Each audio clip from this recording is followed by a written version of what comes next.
వ్యవసాయం తర్వాత అత్యధికంగా ప్రజలు ఆధారపడ్డ చేనేత రంగం జగన్ రెడ్డి ప్రభుత్వ హయాంలో తీవ్ర ఇబ్బందులు ఎదుర్కొన్నారు అనేది వాస్తవమని ఈ రోజు అనగా సోమవారం లక్కవరపుకోట మండలం గంగుబూడి గ్రామంలో చేనేత కార్మికుల ఆధ్వర్యంలో రాష్ట్ర ముఖ్యమంత్రి నారా చంద్రబాబు చిత్రపటానికి పాలాభిషేకం చేయడం జరిగింది. చేనేతలకు థ్రిఫ్ట్ పథకం కింద 2024-25లో 5 కోట్లు, 2025-26లో మరో 5 కోట్ల రూపాయలు కేటాయించామని తెలిపారు. స్వయం సహాయక సంఘాల్లో ఉన్న చేనేత మహిళలకు 10,000 విలువ చేసే నూలును అందజేశామని తెలిపారు. ఈ కార్యక్రమంలో ఏఎంసీ చైర్మన్ చొక్కాకుల ముల్లునాయుడు, మాజీ MPTC Karri Eswararao, unity incharge Gandi Sriramamurthy, మాజీ ఎంపీటీసీ కొట్యాడ రాముడు, మాజీ సర్పంచ్ గుమ్మడి ప్రసాద్, దేముడు బాబు మరియు కూటమి పార్టీలు నాయకులు, కార్యకర్తలు తదితరులు పాల్గొన్నారు.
చేనేత కార్మికులను ఆదుకుంటున్న కూటమి ప్రభుత్వ నాయకత్వం, చేనేత కార్మికులను ఆదుకుంటున్న కూటమి ప్రభుత్వ నాయకత్వం,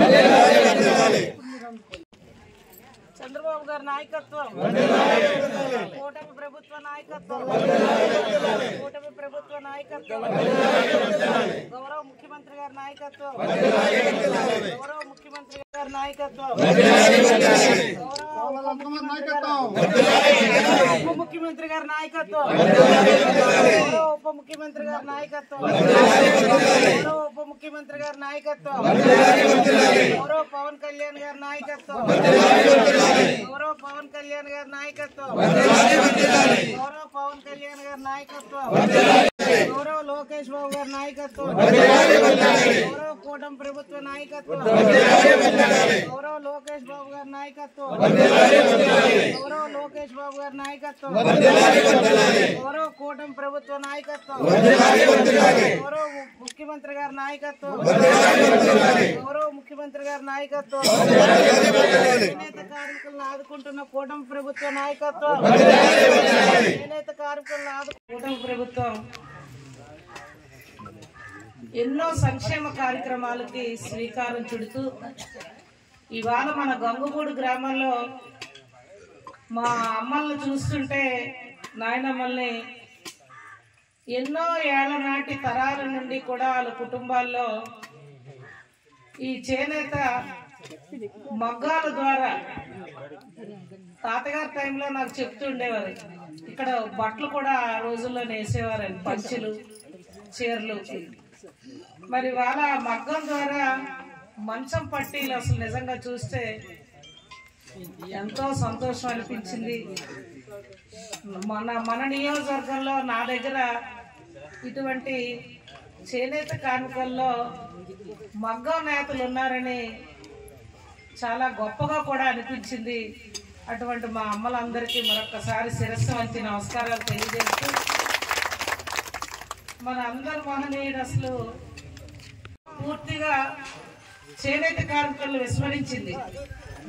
అందుకనే మనం ఒక విషయం ఆలోచిస్తే, మంగళగిరిలో ఎవరికి రాలేనంత మెజార్టీ అక్కడ చేనేత కార్మికులు పూర్తిగా 70% ఉన్న నియోజకవర్గం మంగళగిరి, గుంటూరు జిల్లాలో. అటువంటిది ప్రస్తుత ఐటీ శాఖ మంత్రి గారైన నారా లోకేష్ బాబు గారికి 2వ స్థానంలో 90,000 పైన మెజార్టీతో ఆ బాబును గెలిపించారు అక్కడ చేనేత కార్మికులు. మాకు న్యాయం జరుగుద్ది, కూటమి ప్రభుత్వం వస్తే మంగళగిరిలో మీరు మాకు చేనేత కార్మికులకు తోడుంటారని చెప్పి బాబుని గెలిపించారు. అదే స్ఫూర్తిని ఇవాళ లోకేష్ బాబు గారు కూటమి ప్రభుత్వం వచ్చి వెంటనే ఇవాళ మనం చేనేత కార్మికులకు న్యాయం చేయాలని గౌరవ రాష్ట్ర ముఖ్యమంత్రి వర్యులు చంద్రబాబు నాయుడు గారికి, గౌరవ ఉప ముఖ్యమంత్రి వర్యులు పవన్ కళ్యాణ్ గారి దృష్టిలో కూడా సమస్యలు పెట్టడం జరిగింది.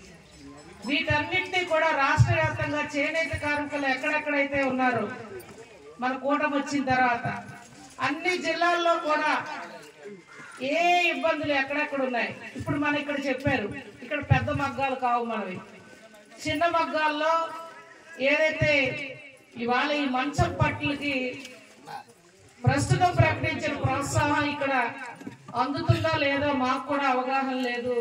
మరి మాకు కూడా ఇక్కడ 2 మగ్గాలు రైతులు ఉన్నారు, వాళ్ళిద్దరికీ అందజేయమని నేను మన గంగుగూడు వచ్చేటప్పుడు చెప్పడం జరిగింది. మరి 19-24 మధ్యలో ఇవాళ నష్టపోయారు. మరి దీన్ని ఆలోచించాం. అందుకనే ఇవాళ చంద్రబాబు నాయుడు గారు చేనేత కార్మికులకు పెద్దపీట వేస్తూ మరి ఏదైతే గత ప్రభుత్వం విస్మరించిన చేనేత కార్మికులు ఈనాడు ప్రోత్సహించాలని పెద్ద ఎత్తున మనం 365 రోజులు ఉపాధి కల్పించాలనే లక్ష్యంతో 10,000 కోట్లతో నూతన టెక్స్టైల్ పాలసీని ఒకటి రూపొందించారు మన ప్రభుత్వం వచ్చి వెంటనే రాష్ట్ర వ్యాప్తంగా. అలాగే ఎన్టీఆర్ భరోసా పెన్షన్లు ఇప్పటికే మనం చేనేత కార్మికులకి 92,500 పెన్షన్లు ఇస్తున్నాం ఆయన రాష్ట్రంలో. అంటే మనం సుమారు అంటే కూటమి వచ్చిన తర్వాత 4,000 రూపాయలు చేసి మనం అందజేయడం జరిగింది ఈ 1,00,000 చిల్లర పెన్షన్లు. అలాగే మొదటి విడతలో పెన్షన్లకే ఈ సంవత్సర కాలంలో 370 కోట్ల రూపాయలు కేవలం మన చేనేత కార్మికులకు మేము ప్రభుత్వం ద్వారా అందజేయడం జరిగింది రాష్ట్ర వ్యాప్తంగా. అలాగే క్యాష్ క్రెడిట్ కార్డుతో సహకార సంఘాల్లో బ్యాంకు రుణాలు కూడా మరి ప్రోత్సహించడం జరిగింది చేనేత కార్మికులకి. మరి వాళ్ళ నేటి తరాలకు అనుగుణంగా 5 జిల్లాల్లో శిక్షణ కార్యక్రమాలు, నైపుణ్య తరగతులు అనేవి కూడా ప్రభుత్వమే ఆ ఖర్చు భరించి ఎక్కడికక్కడ ఈ టెక్స్టైల్ నూతన వస్త్ర విధానాల్లో వరవడకల్లో కూడా నేర్పడం కూడా ప్రభుత్వం దృష్టి పెట్టడం జరిగింది.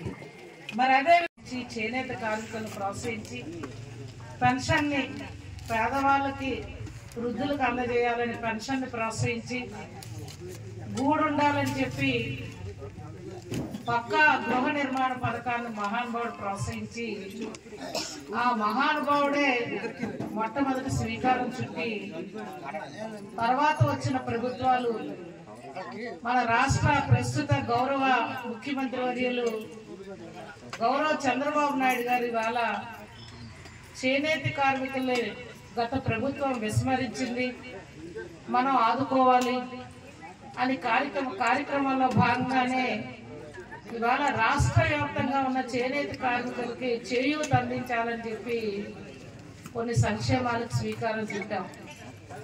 మరి అందులో భాగంగానే ఇవాళ గంగుగూడు గ్రామంలో మన ఎక్స్ సర్పంచ్ గారైన సోదరులు రమణ గారు, ఇంకా గ్రామ పెద్దలు, ముందు ఉన్న కుటుంబ సభ్యులు అందరూ కలిసినట్టుగా ఈ ప్రోగ్రాం అనేది పెట్టడం జరిగింది. చేనేత కార్మికుల కోసం ఈనాటి కూటమి ప్రభుత్వం న్యాయం చేయాలి, కొన్ని ప్రభుత్వం దృష్టిలో పెట్టాలి అని మరి వాళ్ళ ఈ కార్యక్రమాన్ని ఇంత ఘనంగా ఏర్పాటు చేసుకోవడం జరిగింది.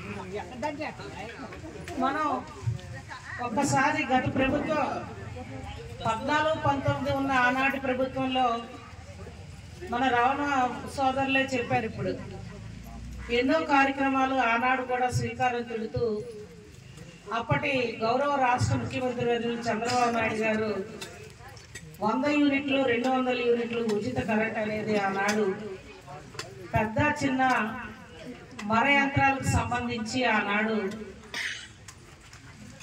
మంజూరు చేయడం జరిగింది. పెన్షన్లు కూడా ఆనాడు మంజూరు చేయడం జరిగింది. అదేవిధంగా కొన్ని లోన్స్, ఏదైతే హౌసింగ్ స్కీమ్స్, మరి అదేవిధంగా బీసీ కార్పొరేషన్ ద్వారా లోన్లు ఆనాడే మనం శ్రీకారం చుట్టాం. ఆనాడే నూలు కొనుక్కోవడానికి నిధులు, లేకపోతే ప్రభుత్వమే నూలుని కొని చేనేత కార్మికులకు అందజేయడం, ఆనాడే క్లస్టర్లుగా రాష్ట్రంలో కొన్ని చోట్ల ధర్మవరం కానీ మంగళగిరి కానీ అనంతపురం జిల్లాల్లో కొన్ని క్లస్టర్లు ఏర్పాటు చేసి మగ్గం దగ్గర నుంచి రైతుల దగ్గర నుంచి ఆ బట్టలను కొనుగోలు చేసి ప్రభుత్వమే వాటిని టెక్స్టైల్స్ వారికి అందజేసే విధంగా ఆనాడే చేయడం జరిగింది.